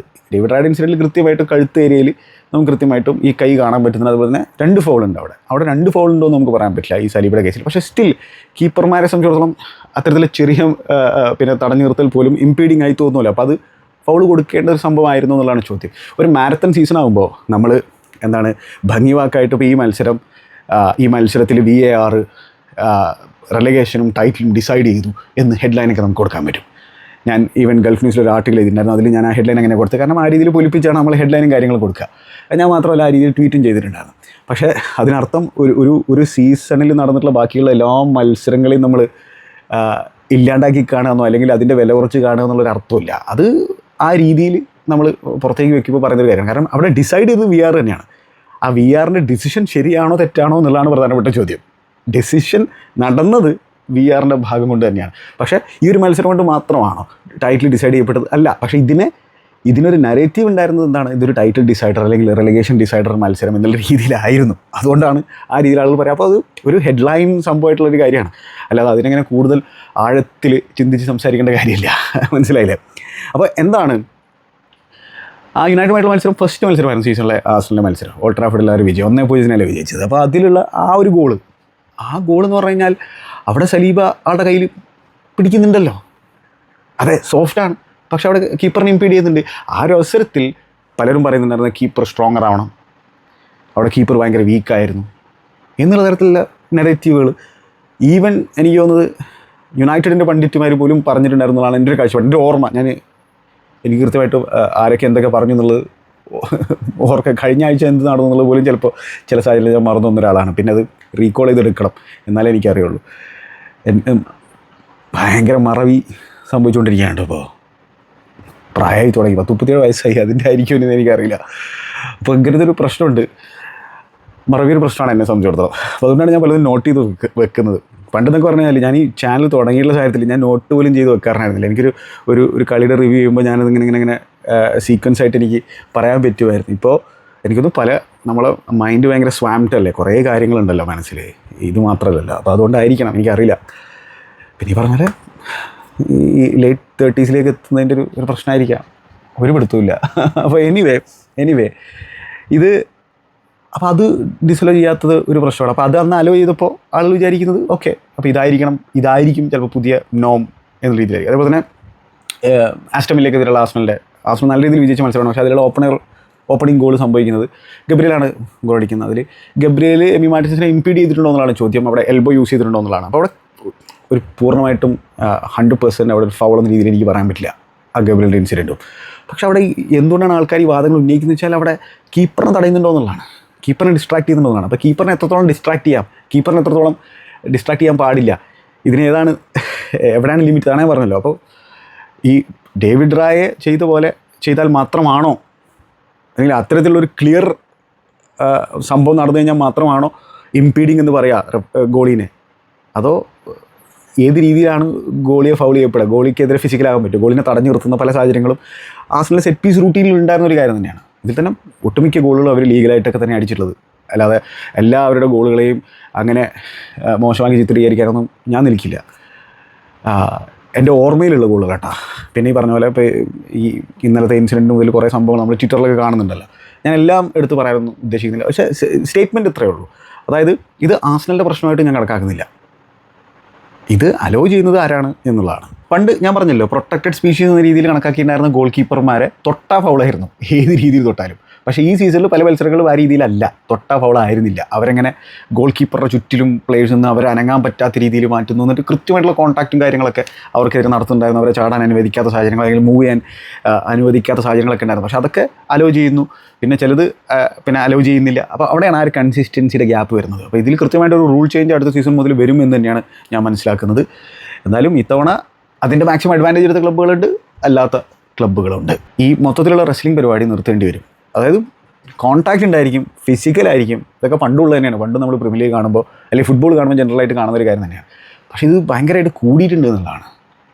കുറേയല്ലേ, അത് കൂടുകയാണ് ചെയ്തിട്ടുണ്ടായത്. അപ്പോൾ ഇതിനെങ്ങനെ തടഞ്ഞു നിർത്തും? ഒരു referee, former referee, linesman T വിയിലിരുന്ന് പറയുന്നുണ്ടായിരുന്നു, ഇതിനും പ്രതിവിധിയായിട്ട് കിക്ക് വരുന്ന സാഹചര്യത്തിൽ എന്താണ്, അല്ലെങ്കിൽ കിക്ക് വരുന്നത് വരെ അറ്റാക്കിംഗ് പ്ലേയേഴ്സ് ബോക്സിന് പുറത്തിരിക്കണം എന്നുള്ളത്. അതൊക്കെ എങ്ങനെ നടപ്പിലാക്കാൻ പറ്റുന്ന കാര്യമാണ്. നിലവിലുള്ളതിൽ സാഹചര്യത്തിൽ തന്നെ നിലവിലുള്ള റൂളുകൾ തന്നെ മര്യാദക്ക് നോക്കിയാൽ മതിയല്ലോ. അങ്ങനെ ഒരു സംഭവമുണ്ട്. അപ്പോൾ ഈ പറഞ്ഞ പോലെ എല്ലാ ബോക്സിനകത്തുള്ള എല്ലാ പിടിച്ചിർത്തലും അല്ലെങ്കിൽ റെസ്ലിംഗ് പരിപാടികളും നമുക്ക് ഫൗൾ വിളിക്കാൻ പറ്റില്ല. പക്ഷേ അതാണ് എങ്ങനെ അതിൻ്റെ മാഗ്നിറ്റ്യൂഡ് മനസ്സിലാക്കി ഏത് വിളിക്കണം ഏത് വിളിക്കേണ്ട എന്നുള്ളത്. അപ്പോൾ ആർട്ടറ്റ പറയുന്നുണ്ട് റെഫറിമാരുടെ ജോലി ഭയങ്കര ബുദ്ധിമുട്ടുള്ള പണിയാണെന്നുള്ളത്. അപ്പോൾ റെഫറിമാരെ നമുക്ക് അനുകൂലമായിട്ട് വിധികൾ വരുമ്പോൾ അവരെ പ്രകൃതിച്ച് സംസാരിക്കലും, നമുക്ക് പ്രതികൂലമായിട്ട് വിധികൾ വരുമ്പോൾ അവരെ മോശമായിട്ട് ചിത്രീകരിക്കുന്നു. മാനേജർമാരുടെ തന്നെ ഒരു ശൈലിയാണ്, ആരാധകരുടെ ശൈലിയാണ്. പക്ഷേ നമ്മൾ തുടക്കത്തിൽ പറയുന്നൊരു കാര്യമുണ്ട്, ഈ ചാനലിലാണെങ്കിലും എല്ലാ ചാനലുകളും മലയാളത്തിലാണെങ്കിലും അല്ലെങ്കിൽ ഇംഗ്ലീഷിലാണെങ്കിലും ആളുകളൊക്കെ പറയുന്നൊരു കാര്യമുണ്ട്, കൺസിസ്റ്റൻസി ഇല്ലായ്മ, റെഫറിമാർ ക്ലൗണുകളാണ് എന്നുള്ളത് എല്ലാവരും പറയുന്നൊരു കാര്യമാണ്. അപ്പോൾ അത് തന്നെയാണ് തുടർന്നുകൊണ്ടിരിക്കുന്നത്. അപ്പോൾ ഇവിടുത്തെ ഈ ഒരു ഇൻസിഡൻറ്റ് നമ്മൾ ഇത് മാത്രം ഐസൊലേറ്റ് ചെയ്ത് നോക്കുമ്പോൾ അത് ഡേവിഡ് റായുടെ മേൽ നടത്തിയത് ഫൗളാണോ എന്ന് വെച്ചാൽ അതേ ഇൻസിഡൻറ്റിൽ തന്നെ അതേ സീക്വൻസിൽ ഈ ട്രൊസാർഡ് പാബ്ലോനെ ഫൗൾ ചെയ്യുന്നുണ്ടോ എന്നുള്ളതാണ് മറ്റൊരു ചോദ്യമായിട്ട് ഇപ്പോൾ ആളുകൾ ചോദിച്ചുകൊണ്ടിരിക്കുന്നത്. അങ്ങനത്തെ ഒരു കാര്യമുണ്ട്. അപ്പോൾ ഇത് ത്രൂ ഔട്ട് ദ സീസൺ അവർ അലോ ചെയ്തു. ഒടുവിൽ ഇത് തന്നെ അവർക്ക് തന്നെ വിനയാകുന്നൊരു സാഹചര്യം ഉണ്ടായിട്ടുള്ളത്. PGMOL കുറിച്ചിട്ടാണ് ആളുകൾ ചർച്ച ചെയ്യുന്നത്, VR കുറിച്ചിട്ടാണ് ആളുകൾ കൂടുതൽ ചർച്ച ചെയ്തത്. സമയമെടുത്തതൊന്നും എനിക്ക് വലിയ പരാതിയില്ല ഈ ഒരു അവസരത്തിൽ. പലരും പറയുന്നത് 5 മിനിറ്റ് ഒക്കെ എടുത്തു എന്നുള്ളത്. അതിനർത്ഥം തന്നെ ക്ലിയർ ആൻഡ് ഒബ്വിയസ് അല്ല എന്നുള്ളതാണ്. അല്ല, കുറേ ഇൻസിഡൻറ്റുകളെ കുറിച്ച് അതിൽ നോക്കാനുണ്ട്. പിന്നെ മാത്രമല്ല ഇത് അത്ര ഇമ്പോർട്ടൻ്റ് ഡിസിഷൻ അല്ലേ, കാരണം ഇത് റെലഗേഷനിലും ടൈറ്റിലും ഒരുപോലെ പ്രാധാന്യമുള്ള ഒരു ഡിസിഷനാണ്. അപ്പോൾ അത് കുറച്ച് സമയത്തിനാണെങ്കിലും ശരിയായുള്ള ഡിസിഷൻ എടുക്കണം. അവിടെ ശരിയായുള്ള ഡിസിഷൻ എടുത്തു വെച്ചാൽ ഡേവിഡ് റായുടെ നേരെ നടത്തിയത് ഫൗൾ തന്നെയാണ്. 100% ഫൗൾ തന്നെയാണ്. പിന്നെ പറഞ്ഞ പോലെ ഈവൻ മേഴ്സീസ് ഹിൽ ഡിക്കൻസൺ സ്റ്റേഡിയത്തിൽ നമ്മുടെ എവർട്ടൺ സിറ്റി മത്സരത്തിൽ എനിക്കൊന്ന് ബെർണാർഡോ സിൽവയാണെന്ന് തോന്നുന്നു, എവർട്ടൻ്റെ പ്ലെയർ 3-2 നിൽക്കുമ്പോൾ നല്ല രീതിയിൽ ഗ്രാബ് ചെയ്യുന്നുണ്ട് അല്ലേ, അത് ഫൗളോ ഒന്നും കൊടുത്തില്ല. അപ്പോൾ അങ്ങനെ സംഭവമുണ്ട്. അപ്പോൾ ഇതിൽ തന്നെ പല സാഹചര്യങ്ങളും ഞാൻ മനസ്സിലാക്കിയുള്ളത് ഈ ബോളിൻ്റെ ഡിറക്ഷൻ എങ്ങോട്ടേക്കാണോ പോകുന്നത് അതിനനുസരിച്ചിട്ടാണ് പല ഡിസ്റ്റൻസും വരുന്നത് എന്നുള്ളതാണ്. അത് ആ ഒരു പ്ലെയർക്ക് ഡയറക്റ്റ് ഇമ്പാക്റ്റ് ആ ഒരു ഇൻസിഡൻറ്റിൽ ഉണ്ടാക്കാൻ പറ്റുമോ എന്നുള്ളതൊക്കെ അവർ നോക്കുന്നുണ്ടോന്നോ എനിക്കറിയാം. അതേപോലെ തന്നെ ഒരു ചെൽസി ഫാൻ എന്ന രീതിയിൽ ചെൽസി ആർസണൽ മത്സരത്തിനിടയിലുള്ള ചില ഡിസ്റ്റൻസ് എന്നൊക്കെ പറഞ്ഞു കഴിഞ്ഞാൽ അതിലൊക്കെ വേണമെങ്കിൽ ഡെക്ലൻ റൈസിൻ്റെ സംഭവം തന്നെ വേണമെങ്കിൽ പെനാൽറ്റി കൊടുക്കാവുന്ന കാര്യമായിരുന്നു. ഹാത്തോനൊക്കെ ചെങ്ങനെ പിടിച്ച് നിന്നിട്ട് ആൾ കയ്യേറ്റിങ്ങനെ തട്ടി ബോൾ തട്ടുന്ന സാഹചര്യം ഉണ്ടായി. അതിനൊക്കെ ആക്സിഡൻ്റ് എന്ന രീതിയിലൊക്കെ വിളിക്കുന്നുണ്ടായിരുന്നു. അങ്ങനെയുള്ള സംഭവം തന്നെ ഡേവിഡ് റായ, ജോ പെഡ്രോ ഇൻസിഡൻറ്റ്, അങ്ങനെ ഓരോന്നും ഞാൻ പറഞ്ഞല്ലോ, ഓരോരുത്തർക്കും ഓരോ ഇൻസിഡൻറ്റിനെ കുറിച്ച് വേണമെങ്കിൽ സംസാരിക്കും. മറ്റോ ആർസണൽ ഫാൻസിനുണ്ടായിരിക്കും അവരുടേതായിട്ടുള്ള ചില വാദങ്ങൾ, ചില ഇൻസിഡൻറ്റുകൾ അവർക്കും പറയാനുണ്ടായിരിക്കും. അപ്പോൾ ഇതാ പറഞ്ഞത് എല്ലാവർക്കും പറയാനുണ്ടാകും എന്നുള്ളതാണ്. അപ്പോൾ ഇതിൻ്റെയൊക്കെ പ്രശ്നം എന്താണെന്ന് വെച്ചാൽ ഇത് മൊത്തമായിട്ടൊന്നും എല്ലാവർക്കും ഒഴിവാക്കാനൊന്നും പറ്റില്ല. കോൺട്രവേഴ്സികളൊക്കെ ഉണ്ടായിരിക്കും. കാരണം ഇൻ ദി എൻഡ് നമ്മൾ എത്ര ടെക്നോളജി എന്ന് പറഞ്ഞു കഴിഞ്ഞാൽ മനുഷ്യന്മാർ തന്നെയാണല്ലോ ഡിസിഷൻസ് എടുക്കുക. അപ്പോൾ അതിൽ സ്വാഭാവികമായിട്ടും കോൺട്രവേഴ്ഷ്യൽ ഡിസിഷൻസും കാര്യങ്ങളൊക്കെ ഉണ്ടായിരിക്കും, ഇല്ലയെന്ന് ഞാൻ പറയുന്നില്ല. പിന്നെ മാത്രമല്ല എല്ലാം പിന്നെ പൂർണ്ണമായിട്ട് ഒഴിവാക്കാനും പറ്റില്ല, എല്ലാ പ്രശ്നങ്ങളും ഒഴിവാക്കാനും പറ്റില്ല. കാരണം ആ രീതിയിൽ കുറ്റമറ്റതായിട്ടുള്ളൊരു സാധനമൊന്നുമല്ല ഫുട്ബോൾ എന്ന് പറഞ്ഞു കഴിഞ്ഞാൽ. പക്ഷെ ഇതിങ്ങനെ ഇതിൻ്റെ പ്രശ്നം എന്ന് വെച്ചാൽ ഇതിലൊരു ഇൻകൺസിസ്റ്റൻസിയും ഇത് വ്യാപകമായിട്ട് ഭയങ്കരമായിട്ടുള്ള ഇഷ്യൂലേക്ക് എത്തുന്നതാണ്. ക്ലിയർ ആൻഡ് ഒബ്വിയസ് എന്നൊക്കെ കാര്യങ്ങളും പറയും, എന്നിട്ട് ഏതാണ് ക്ലിയർ ഏതാണ് ഒബ്വിയസ് എന്നുള്ളത് ഇവന്മാർക്ക് തന്നെ വലിയ ധാരണയൊന്നുമില്ല. അല്ലേ? ഇപ്പോൾ നമ്മൾ വെറും കാണികൾ മാത്രമാണ്. പഴയ ഫുട്ബോളേഴ്സ് എന്തൊക്കെ രീതിയിലുള്ള അഭിപ്രായങ്ങളാണ് പറയുന്നത് അവർക്ക് തന്നെ ഉറപ്പില്ല. അപ്പോൾ എന്തൊക്കെയോ അഭിപ്രായങ്ങളാണ് പറയുന്നത്. പിന്നെ സ്വാഭാവികമായിട്ടും പലരുടെയും അഭിപ്രായങ്ങൾ രൂപീകരിക്കുന്നത് പിന്നെ ചില ബയസ്ഡ് നേച്ചർ ഉണ്ടായിരിക്കും അവരുടെ മനസ്സിലൊക്കെ. കാരണം ചിലരുടെ കാര്യങ്ങളൊക്കെ സപ്പോർട്ട് ചെയ്യുന്നതിൻ്റെ ഭാഗമായിട്ട് സംസാരിക്കുന്നതായിരിക്കാം, ചിലർ എന്തെങ്കിലും ഹേറ്റഡ് മനസ്സിലുള്ളതിൻ്റെ ഭാഗമായിട്ട് സംസാരിക്കുന്നതായിരിക്കാം. പക്ഷേ ഒരു കാര്യം ഉറപ്പാണ്, PGMOയിൽ കാര്യങ്ങൾ കൈകാര്യം ചെയ്യുന്നത് ശരിയല്ല. ക്ലൗണുകളാണ് റെഫറിമാർ എന്നുള്ള കാര്യത്തിൽ സംശയമൊന്നും വേണ്ട. അപ്പോൾ ആ ക്ലൗണുകളുടെ കയ്യിൽ VR കൂടി കൊടുത്തതിൻ്റെ ഒരു പ്രശ്നമാണ് നമ്മൾ കണ്ടുകൊണ്ടിരിക്കുന്നത്. പക്ഷേ ഇവിടെ ഇത് ചർച്ചയാകുന്നത് അത്രയും ഇമ്പോർട്ടൻ്റ് ആയിട്ടുള്ള മത്സരമായതുകൊണ്ട് തന്നെയാണ്. പക്ഷേ ഇത് ത്രൂ ഔട്ട് ദ സീസൺ നടക്കുന്ന ഒരു പ്രക്രിയയാണ് എന്നുള്ളതാണ് ആദ്യം മനസ്സിലാക്കേണ്ടതായിട്ടുള്ളത്. ഇല്ല, എനിവേ, ഇതാണ് ഞാൻ പറഞ്ഞത്. എനിക്ക് ആധികാരികമായിട്ടൊന്നും ഇതിനെക്കുറിച്ച് സംസാരിക്കാൻ പറ്റൂല എന്നുള്ളതാണ്. പക്ഷേ ഒരു കാര്യം ആധികാരികമായിട്ട് പറയാൻ പറ്റും, ഇൻകൺസിസ്റ്റൻ്റ് ആണ് റെഫറിങ്. അപ്പോൾ എന്തായാലും ഈ ഒരു സെറ്റ് പീസ് സിനാരിയോയിൽ തന്നെ ഈ ഒരു ടൈറ്റിൽ ഡിസൈഡ് ചെയ്യപ്പെട്ടിരിക്കുകയാണ് എന്നുള്ളതാണ് ഇതിൽ ഏറ്റവും കൗതുകരമായിട്ടുള്ളൊരു സംഭവം. ഈ സീസൺ ഈ രീതിയിലായിരിക്കും ഓർമ്മിക്കപ്പെടുക എന്നുള്ളതാണ്. കുറേ കാലങ്ങൾ കഴിഞ്ഞാൽ ആരും ഏത് രീതിയിലാണ് ആർസണൽ ടൈറ്റിൽ അടിച്ചതെന്നുള്ളത് ഓർക്കില്ല. ആർസണൽ ഫാൻസിന് എന്തായാലും ഓർമ്മയിലുണ്ടായിരിക്കും, ഈ സീസൺ കണ്ടവർക്ക് ഓർമ്മയുണ്ടായിരിക്കും. ആർസണൽ ഫാൻസിന് ബാക്കിയുള്ളവരൊക്കെ മറന്നു, അത് വേറെ കാര്യം. ഇന്ത്യ ആര് ജയിക്കുന്നു എന്നുള്ളത് തന്നെയാണ് ആളുകൾ ഓർത്ത് വെക്കുക, അത് വേറെ കാര്യം. അപ്പോൾ എനിവേ, ആർസണൽ സംബന്ധിച്ചിടത്തോളം അവർ ആ വക്കത്തെത്തിയിരിക്കുകയാണ്. ഇനി ബേൺലിയുമായിട്ടുള്ള ഹോമിൽ മത്സരം, ക്രിസ്റ്റൽ പാലസുമായിട്ടുള്ള എവേ മത്സരം. ക്രിസ്റ്റൽ പാലസിൻ്റെ എവേ മത്സരം എന്ന് പറഞ്ഞാൽ റൊട്ടേറ്റ് ചെയ്യേണ്ടി വരും. ഗ്ലാസ്നർ ഓൾറെഡി റൊട്ടേറ്റ് ചെയ്യാനുള്ള സാധ്യത ഉണ്ടെന്ന് പറഞ്ഞിട്ടുണ്ട്. കാരണം വെച്ചാൽ അവർക്ക് കോൺഫറൻസ് ലീഗ് ഫൈനൽ കളിക്കേണ്ടതായിട്ടുണ്ട്. അപ്പോൾ അത് ജയിക്കാനാണ് അവർക്ക് ഏറ്റവും ഇമ്പോർട്ടൻ്റ് ഉള്ള സംഭവം. കാരണം ലീഗിൽ വലിയ തോതിലൊന്നും അവർക്കിനി ചെയ്യാനില്ല. അപ്പോൾ ടെക്നിക്കലി ആ സംബന്ധിച്ചോളം ഈസിയായിട്ടുള്ള 2 മത്സരമാണ് അവരുടെ മുമ്പിലുള്ളത്. സിറ്റിക്ക് ഇനിയും 4 മത്സരങ്ങൾ, അതിൽ 4ലും ചിലതൊക്കെ ഭയങ്കര ഇമ്പോർട്ടൻ്റ് ആയിട്ടുള്ള ഇൻട്രസ്റ്റിംഗ് ആയിട്ടുള്ള ബോൾമത്തുമായിട്ടുള്ള വില്ലയുമായിട്ടുള്ള മത്സരങ്ങളുണ്ട്. ക്രിസ്റ്റൽ പാലസുമായിട്ട് അവർ കളിക്കുന്നുണ്ട്. അപ്പോൾ ഇതൊക്കെയാണ്. ഇനി ഈ മത്സരം തുടങ്ങിയപ്പോൾ ഇതിൽ തന്നെ ആർട്ടറ്റയുടെ ചില തീരുമാനങ്ങൾ അത് പാളിപ്പോയേനെ, അങ്ങനത്തെ സംഭവങ്ങളുണ്ടായിരുന്നു കേട്ടോ. മത്സരം നല്ല രീതിയിൽ ആർസണൽ തുടങ്ങുന്നു. ഈ പറഞ്ഞ പോലെ സെറ്റ് പീസിൽ നിന്ന് തന്നെയാണ് ആർസണലിൻ്റെ മെയിൻ ത്രെട്ട് സംഭവിച്ചിട്ടുണ്ടായിരുന്നത്. സെയിം 11 തന്നെയാണ് ഈ മത്സരം കളിപ്പിച്ചിട്ട്. കഴിഞ്ഞ 3 മത്സരങ്ങളായിട്ട് സെയിം 11 തന്നെ കളിക്കുന്നു. അപ്പോൾ അതിൻ്റെ ഒരു ലാക്ക് ഓഫ് ഇൻറ്റൻസിറ്റി പിന്നീട് നമുക്ക് കാണാൻ പറ്റി. കലിഫീരൊക്കെ നല്ല രീതിയിലാണ് ഓപ്പൺ പ്ലേയിലൊക്കെ കളിക്കുന്നുണ്ടായിരുന്നു. ഒരു ഗോൾഡൻ ഓപ്പർച്യൂണിറ്റിയൊക്കെ ട്രൊസാഡിൻ്റെ ആ ഒരു ഫാൻറ്റാസ്റ്റിക് ട്രിവേലയിൽ പിന്നെ ലെഫ്റ്റ് സൈഡിൽ നിന്ന് അത് ട്രിവേൽ കൊടുക്കുന്നു, ബോക്സിലേക്ക് ക്രാഷ് ചെയ്ത് വരുന്നത് ചാനൽ റൺ നടത്തുന്നത് നമ്മുടെ ചങ്ങായാണ് കലിഫിയറുടെ അറ്റംപ്റ്റ് പക്ഷേ ഡിഫ്ലക്ട് ചെയ്ത് പുറത്തേക്ക് വന്നു. കോർണർ ഡെക്ലൻ റൈസിൻ്റെ കോർണർ ഡെലിവറീസ് ഒക്കെ രക്ഷയില്ലാത്തതാണ്. കോർണർ ട്രൊസാഡ് ഹെഡർ ഫാർ പോസ്റ്റിൽ അടിക്കുന്നു, അത് ഹെർമാൻസൺ കീപ്പർ സേവ് ചെയ്യാണ്, ഫാൻറ്റാസ്റ്റിക് സേവ്. വീണ്ടും അത് ട്രൊസാഡിൻ്റെ ഹെഡർ അത് പോസ്റ്റിൽ തട്ടി പോകുന്നു. അപ്പോൾ ആ രീതിയിലുള്ള മൊമെൻറ്റ്സ് ഉണ്ടായിരുന്നു. അതേപോലെ തന്നെ മറ്റൊരു ഫ്രീ കിക്ക്, ട്രൊസാഡ് തന്നെ ഫ്രീ കിക്ക് വിൻ ചെയ്യുന്നു. ആ അഗെയിൻ ഡെക്ലൻ റൈസിൻ്റെ ആ ഒരു ലെഫ്റ്റ് ഏരിയയിൽ നിന്നുള്ള ബോക്സിലേക്ക് ഡെലിവറി വാസ് ആബ്സൊല്യൂട്ട്ലി ബ്രില്യൻറ്റ്. എന്നിട്ട് എന്താ സംഭവിക്കുന്നത് വെച്ചാൽ അതിലൊരു ഫ്ലിക്ക് ആർസണൽ പ്ലെയറിന് കിട്ടുന്നു. അവിടെ മവ്രപാനോസ് അത് ഫാൻറ്റാസ്റ്റിക് ടച്ചിൽ അവിടെ രക്ഷക്കെത്തുന്നു. മവ്രപാനോസ് ഫോമർ ആർസണൽ പ്ലെയർ ആണെന്നുള്ള കാര്യം കൂടി ഓർക്കേണ്ടതായിരുന്നു. അതിന് സലീബ് അത് ടാപ്പിന് അടിക്കാൻ നിൽക്കുന്നതിൻ്റെ ഒരു സൈഡിൽ ദിയൂഫ് വന്നിട്ട് അത് തട്ടി മാറ്റുന്നു. ഒരു ബാക്ക് 5 ഒക്കെ ആയിട്ടാണ് വെസ്റ്റ് ഹാം കളിക്കുന്നുണ്ടായിരുന്നത്. ഡിഫൻസീവ് അപ്രോച്ച് തന്നെയായിരുന്നു അവരുണ്ടായിരുന്നത്. പക്ഷേ പോകെ മത്സരത്തിലേക്ക് വെസ്റ്റ് ഹാം തിരിച്ചു വന്നു. അതിനുള്ള പ്രധാന കാരണം എന്ന് വെച്ചാൽ വൈറ്റിന് ഇഞ്ചുറി പറ്റിയപ്പോൾ ആർട്ടറ്റ എടുത്തുള്ള തീരുമാനം ഭയങ്കര വിയർഡായിട്ടുള്ള തീരുമാനമായിരുന്നു. സുബിമെൻഡിനെ കൊണ്ടുവരാൻ തീരുമാനം എടുത്തു. സുബിമെൻഡി വന്നു. അപ്പോൾ നമ്മളിങ്ങനെ വിചാരിക്കുന്നത് വൈറ്റിന് പകരം സുബിമെൻഡി എന്താണ് ഇപ്പോൾ ചെയ്യാൻ പോകുന്നത് എന്നുള്ളതായിരുന്നു. ചെയ്തതെന്ന് വെച്ചാൽ ഡെക്ലൻ റൈസിനെ പിടിച്ച് റൈറ്റ് ബാക്ക് ആയിട്ട് കളിച്ചു. സുബിമെൻഡിയും മൈൽസ് ലൂയിസ് കെല്ലിയും ആദ്യമായിട്ട് ആ മിഡ്ഫീൽഡ് കളിക്കുകയാണ് ഇത്രയും ഇമ്പോർട്ടൻ്റ് ആയിട്ടുള്ള മത്സരത്തിൽ. അതിൻ്റെതായിട്ടുള്ള പ്രശ്നങ്ങൾ നമുക്ക് ആ മത്സരത്തിൻ്റെ ഫസ്റ്റ് ഹാഫിൻ്റെ അവസാനത്തെ 10 മിനിറ്റിൽ കാണാൻ സാധിച്ചു. കുറച്ച് ആ മിഡ്ഫീൽഡിൽ ഒരു ബോളൊക്കെ അവർ വിൻ ചെയ്തു, സ്ലൈഡിങ് ടാക്കിൾ, അവരുടെ പ്രസ്സിങ്, അവരുടെ അഗ്രഷനൊക്കെ നമുക്ക് വെസ്റ്റ് ഹാമിൻ്റെ ഭാഗത്ത് കാണുന്നു. അങ്ങനെ 1-2 ഓപ്പർച്യൂണിറ്റീസ് അവർ കിട്ടുന്നൊരു കാര്യങ്ങളുണ്ട്. ഹാഫ് ചാൻസുകൾ, അതിന് കഷ്യാനസിൻ്റെ ഒരു ഹെഡർ, ഡൈവിങ് ഹെഡർ, അങ്ങനത്തെ സംഭവങ്ങളൊക്കെ നമ്മൾ കണ്ടിട്ടാണ്. സെക്കൻഡ് ഹാഫിൻ്റെ തുടക്കത്തിൽ തന്നെ ആ ഒരു പ്രശ്നം ആർട്ടറ്റ മനസ്സിലാക്കുന്നു. മൊസ്കേരനെ ഇൻട്രൊഡ്യൂസ് ചെയ്യാൻ തീരുമാനം എടുക്കുന്നു. മൊസ്കേര വന്നിട്ടുള്ള സാഹചര്യത്തിൽ എന്താണ് സംഭവിക്കുന്നത് വെച്ചാൽ ഡെക്ലൻ റൈസ് വീണ്ടും മിഡ്ഫീൽഡിലേക്ക് പോവുകയാണ്. അപ്പോൾ മൈൽ ലൂയിസ് കെല്ലി ആ ഒരു ലെഫ്റ്റ് ബാക്കായിട്ട് നീങ്ങുന്നു. പിന്നെ അതുവരെ ലെഫ്റ്റ് ബാക്കായിട്ട് കളിച്ചിരുന്ന കലിഫീരിനെയാണ് പിൻവലിച്ചിട്ടുണ്ടായിരുന്നത് ഹാഫ് ടൈമിൽ. അപ്പോൾ അതൊരു ടാക്ടിക്കൽ ഡിസിഷൻ ആയിരുന്നു. അപ്പോൾ ഡെക്ലൻ റൈസ് തിരിച്ചു വരുന്നു. പക്ഷേ സ്റ്റിൽ അവർക്ക് റിതം ഒന്നും സെക്കൻഡ് ഹാഫിൽ കിട്ടുന്നതാണ്. അവർ ക്ലിയർ കട്ട് ഓപ്പർച്യൂണിറ്റീസ് ക്രിയേറ്റ് ചെയ്യാൻ ബുദ്ധിമുട്ടുന്ന ആശയം നമ്മൾ കണ്ടുകൊണ്ടിരിക്കുന്നത്. പിന്നീട് വീണ്ടും ചേഞ്ചസ് ഞാൻ വരുത്തുന്നു. അതായത് ഈ സുബിമെൻഡിനെ സബ് ചെയ്ത് വന്നിട്ടുണ്ടായിരുന്ന സുബിമെൻഡിനെ വീണ്ടും സബ് ചെയ്യാൻ തീരുമാനം എടുക്കുന്നു. എന്നിട്ട് കായ് ഹാവർട്സിനെയും അതേപോലെ തന്നെ ഒഡിഗാർഡിനെയും കൊണ്ടുവരാനുള്ള തീരുമാനം ചങ്ങായി എടുത്തിട്ടുണ്ടായിരുന്നു. അതേപോലെ തന്നെ towards end of the game സാക്കിനെ പിൻവലിച്ചിട്ട് മധൂക്കിനെയും കൊണ്ടുവരുന്നു. ഈ ക്യാപ്റ്റൻ ഒഡിഗാർഡ് വളരെ ഇമ്പോർട്ടൻ്റ് ആയിട്ടുള്ള ഒരു കോൺട്രിബ്യൂഷൻ മത്സരം നടത്തി. ആൾ വന്നതിന് ശേഷം ആളൊരു 10-11 മിനിറ്റിൽ ഒരു എനർജി ലെവൽ കൂട്ടുന്ന തരത്തിൽ ഒരു സംഭവം നടക്കുന്നത്. ഒറ്റ ആൻഡ് പ്രസ്സിങ് പോലും ആൾ ചെയ്യുന്ന സാഹചര്യം ഉണ്ടായിരുന്നു. അങ്ങനെ ഒടുവിൽ ആർസണൽ ബോളിങ്ങിന് കിട്ടുന്നുണ്ട്, അവർക്ക് ഈ പൊസിഷനിൽ എന്ത് ചെയ്യണം എന്നൊരു ധാരണ കിട്ടുന്നുണ്ടായിരുന്നില്ല. അപ്പോൾ അങ്ങനെ ഒഡിഗാർഡ് 1-2 നല്ല ബോളുകളും കാര്യങ്ങളൊക്കെ ആ റൈറ്റ് ചാനലിലേക്ക് കൊടുക്കുന്ന ഒരു സാഹചര്യം നമ്മൾ കണ്ടു. പിന്നെ ആ ഗോളിൽ ആളുടെ പങ്കെന്ന് പറഞ്ഞാൽ ചെറുതല്ല. ആൾ പിന്നെ ആ ഒരു ടേണൊക്കെ എടുത്തിട്ട് ബോക്സിലേക്ക് പോകുന്നു. എന്നിട്ട് ഡെക്ലൻ റൈസിന് കൊടുക്കണം. ഡെക്ലൻ റൈസിൻ്റെ പാസും 1 ടച്ചിൽ ഡെക്ലൻ റൈസ് തിരിച്ചത് ഒഡിഗാർഡിന് കൊടുത്തു. പിന്നെ ഒഡിഗാർഡ് ബോക്സിൽ വെയിറ്റ് ചെയ്തു കൃത്യമായിട്ടുള്ള പാസിനായിട്ട്. അവിടെ ഡിസിഷൻ റഷ് ചെയ്തില്ല. സാക്കയൊക്കെ ഡിസിഷൻ റഷ് ചെയ്യുന്ന സാഹചര്യം നമ്മൾ കണ്ടു. വെറുതെ ഡെസ്പറേറ്റായിട്ട് ഷോട്ടുകൾ അൺലീഷ് ചെയ്യുന്ന സാഹചര്യം നമ്മൾ അവിടെ ആൾ കൃത്യമായിട്ടും ട്രൊസാഡിനെ ബോക്സിൽ ഫ്രീ ആയിട്ട് നിൽക്കുന്ന ട്രൊസാഡിനെ കട്ട് ബാക്ക് ചെയ്ത് കൊടുക്കുന്നു. ട്രൊസാഡ് 2026 ആദ്യത്തെ ഗോൾ അടിക്കുകയാണ്. അവിടെ ഡിഫ്ലക്ഷൻ ഉണ്ട്. വെസ്റ്റ് ഹാം സംബന്ധിച്ചിടത്തോളം ഭയങ്കര ഹാർട്ട് ബ്രേക്ക് ചെയ്യാനുള്ള സംഭവമാണ്. പക്ഷേ ഒഡിഗാർഡ് ആ ബോക്സിൽ വീണ് സെലിബ്രേറ്റ് ചെയ്യണം. കാരണം ഒഡിഗാർഡ് മാത്രമല്ല, ലോകത്തിന് നാനാഭാഗത്തിരിക്കുന്ന ആസന ആരാധകരും അത് സെലിബ്രേറ്റ് ചെയ്തിട്ടുണ്ടായിരിക്കും. വല്ലാത്തൊരു സംഭവമാണ്. കാരണം ആ രീതിയിൽ ആ ഒരു നിമിഷത്തെ ആ ഒരു ഗോൾ തുറക്കാന്ന് പറഞ്ഞാൽ ഒരു പക്ഷേ ഇനി ഇന്ന് ഗോൾ അടിക്കില്ല എന്ന് ചിന്തിച്ചിട്ടുണ്ടാകും. അതിന് മുമ്പാണ് ആ ഡേവിഡ് റായുടെ സേവ് സംഭവിച്ചിട്ടുണ്ടായിരുന്നത്, ഓർക്കണം. അങ്ങനെ ട്രൊസാഡിനെ സംബന്ധിച്ചിടത്തോളം നമുക്കറിയാം മുഡ്രിക്കിന് പകരമാണ് ട്രൊസാഡ് ആസനിലേക്ക് വരുന്നത്, അല്ലേ? മുഡ്രിക്കിനായിരുന്നു ആസന ചേസ് ചെയ്തിട്ടുണ്ടായിരുന്നത്. പക്ഷേ ബ്ലൂക്കോൻ്റെ ഈഗോ ഹേർട്ടായിട്ട് ബ്ലൂക്കോ നേരെ പോയി മുഡ്രിക്കിനെ സൈൻ ചെയ്യുന്നു. മുഡ്രിക്ക് ഇപ്പോൾ എവിടെയാണ്? പ്രശ്നത്തിലാണ്.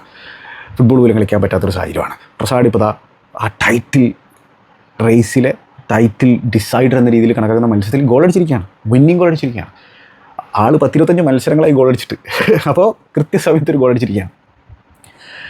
അങ്ങനെ ആ ഗോളിന് ശേഷമാണ് ഈ 5 at the back ഒക്കെ മാറ്റി 4 at the backലേക്ക് ന്യൂനോ മാറുന്നുണ്ടായിരുന്നത്. അങ്ങനെയാണ് കലം വിൽസനെയൊക്കെ കൊണ്ടുവന്നത്. അപ്പോൾ ഇതിൽ തന്നെ മാറ്റിയാസ് ഫെർണാണ്ടസിന് കിട്ടിയിട്ടുള്ള ഒരു ചാൻസ് ഉണ്ടല്ലോ, അതിൽ സെക്കൻഡ് ബോളൊക്കെ വെസ്റ്റ് ഹാം വിൻ ചെയ്തിട്ടാണ് പാബ്ലോമായിട്ട് 1-2 കളിച്ചിട്ടേ മാറ്റിയാസ് ഫെർണാണ്ടസ് ബോക്സിനകത്ത് 1-2 ടച്ച് എടുക്കുക. ഗബ്രിലൊക്കെ കാല് നീട്ടി വെച്ചു, അത് മറികടന്ന് പോയി. എല്ലാവരും വിചാരിക്കുന്നത് ഗോളാന്നുള്ളതാണ്. നെറ്റ് ബൾജ് ചെയ്യുന്നതിനായിട്ടാണ് ആൾ വെയിറ്റ് ചെയ്യുന്നത്. പക്ഷേ അവിടെയാണ് ഡേവിഡ് റായ വെയിറ്റ് ചെയ്തു. മാറ്റിയാസ് ഫെർണാണ്ടസ് ഒരു നാച്ചുറൽ ഗോൾ സ്കോറർ അല്ല, മിഡ്ഫീൽഡറാണ്. പക്ഷേ നല്ല രീതിയിൽ കളിച്ചിട്ടുണ്ട്. നല്ലൊരു ടാലൻ്റാണ്, നല്ലൊരു പ്ലെയറാണ്. എനിക്കൊന്നും നല്ലൊരു ക്ലബ്ബ് ചെങ്ങനെ പോയിക്കൊണ്ടുപോകും. കാരണം വെസ്റ്റ് ഹാം എന്തായാലും റിലേറ്റ് ആവുന്ന സാഹചര്യമാണുള്ളത്. അവിടെ മാറ്റിയാസ് ഫെർണാണ്ടസ് ആ മൂന്നാമത്തെ ടച്ചിലാണ് അത് ഷോട്ട് അൺലീഷ് ചെയ്തത്. അത് സേവ് ചെയ്യുകയാണ് ഡേവിഡ് റായ. കൃത്യമായിട്ടുള്ള ആൻറ്റിസിപ്പേഷൻ. മാറ്റിയാസ് ഫെർണാണ്ടസിനെ വേണമെങ്കിൽ ആൾക്കാർ കുറ്റം പറയാം, കുറച്ചുകൂടെ കമ്പോസർ കാഴ്ച വെക്കാമായിരുന്നു. പക്ഷേ അവിടെ ഡേവിഡ് റായുടെ presence of mind was fantastic. ആ രീതിയിലാണ് അവിടെ ആർസനൽ രക്ഷപ്പെട്ട് വരുന്നുണ്ടായിരുന്നത്. അപ്പോൾ എന്തായാലും 14 വർഷമായി ആ ഹാമേഴ്സ് പ്രീമിയർ ലീഗിൽ തിരിച്ചു വന്നിട്ട്. പക്ഷേ ഇത്തവണ പോകാനുള്ള എല്ലാ സാധ്യതയുണ്ട്. സ്പേഴ്സിന് ലീഡ്സുമായിട്ട് ഇന്ന് രാത്രി ജയിക്കാൻ സാധിച്ചു കഴിഞ്ഞാൽ മാസീവ് അഡ്വാൻറ്റേജ് അവർക്ക് എടുക്കാൻ പറ്റും. പിന്നെ എബറിച്ചിയേസയൊന്നും അത്ര മികച്ച രീതിയിൽ ഇമ്പാക്റ്റ് ഉണ്ടാക്കിയിരുന്നില്ല. എബറിച്ചിയേസനെയും പിൻവലിച്ചിട്ടാണ് കായ് ഹാവേർട്സിനെ കൊണ്ടുവന്നിട്ടുണ്ടായിരുന്നത് എന്നുള്ള കാര്യം ഓർക്കണമായിരുന്നു. അപ്പോൾ ഹാമേഴ്സിനെ സംബന്ധിച്ചുള്ള ഒരു 15 ഗോളുകൾ കോർണറിൽ നിന്ന് കൺസീഡ് ചെയ്തിട്ടുള്ളൊരു സൈഡാണ്. ആ സംബന്ധിച്ചുള്ള ഒരു 17 ഗോളുകൾ കോർണർ അടിച്ചിട്ടുള്ളൊരു സൈഡാണ്. പക്ഷേ ഒരു കോർണർ തന്നെയാണ് പിന്നീട് ഈ മത്സരത്തിൽ ഏറ്റവും പ്രധാനപ്പെട്ട ഒരു ഇൻസിഡൻ്റായിട്ട് മാറുകയും ചെയ്തത്. അപ്പോൾ എനിവേ ആർസനൽ 3 വാല്യുബിൾ പോയിൻറ്റ്സ് നേടിയെടുക്കാൻ സാധിച്ചിരിക്കുകയാണ്. വെസ്റ്റ് ഹാമിനെ സംബന്ധിച്ചിടത്തോളം ഈ സ്പേഴ്സിൽ നിന്ന് അവരുടെ മത്സരം വിജയിച്ചു കഴിഞ്ഞാൽ അവരും വെസ്റ്റ് ഹാം തമ്മിൽ 4 പോയിൻറ്റ്സിൻ്റെ വ്യത്യാസമാകും. അപ്പോൾ പിന്നെ ഓൾമോസ്റ്റ് വെസ്റ്റ് ഹാം റെലഗേറ്റ് ആകാനുള്ള ആ ഒരു പരിപാടിയിലേക്കാണ് പോകുന്നത്. ലീഡ്സ് കനിയണം ഇന്ന് വെസ്റ്റ് ഹാമിനെ സംബന്ധിച്ചിടത്തോളം ഒരു പ്രതീക്ഷ നിലനിർത്താനായിട്ട്. അപ്പോൾ ഇവിടെ ഗണ്ണേഴ്സിനെ സംബന്ധിച്ചിടത്തോളം ആഘോഷിക്കാനുള്ള വകുപ്പുണ്ട്. ചർച്ചകൾ നടക്കും, ഡിസ്കഷനുകൾ നടക്കും, ഡിബേറ്റുകൾ നടക്കും. പക്ഷേ അതിലിപ്പോൾ ആർസനൽ എന്ത് ചെയ്യാനാണ്? ആർസനൽ ഫാൻസ് എന്ത് ചെയ്യാനാണ്? ഒന്നും ചെയ്യാനൊന്നുമില്ല. നിങ്ങൾ നിങ്ങളുടെ പോയിൻറ്റ്സ് എൻജോയ് ചെയ്യുക, നിങ്ങളുടെ വിജയങ്ങൾ എൻജോയ് ചെയ്യുക. ടൈറ്റിൽ അടിച്ച് കഴിഞ്ഞാൽ മതി മറന്ന് ആഘോഷിക്കുക. ചർച്ചകൾ നടന്നുകൊണ്ടേയിരിക്കും. VR കുറിച്ചും TGML കുറിച്ചും റഫറിമാരെ കുറിച്ചുമാണ് ചർച്ചകൾ നടക്കുക. അതിൽ ആർസനൽ പ്രത്യേകിച്ചൊന്നും ചെയ്യാനൊന്നുമില്ല. കാരണം ഇത് അലോ ചെയ്യുന്ന ആരാണ് എന്നുള്ളതല്ലേ. അത് ആർസനൽ പ്രശ്നമായിട്ട് നമുക്ക് കണക്കാക്കാൻ പറ്റില്ലല്ലോ. അതാണ് എനിക്ക് പറയാനുള്ളത്. മറ്റേ നമുക്ക് വീണ്ടും കാണാം. Good bye.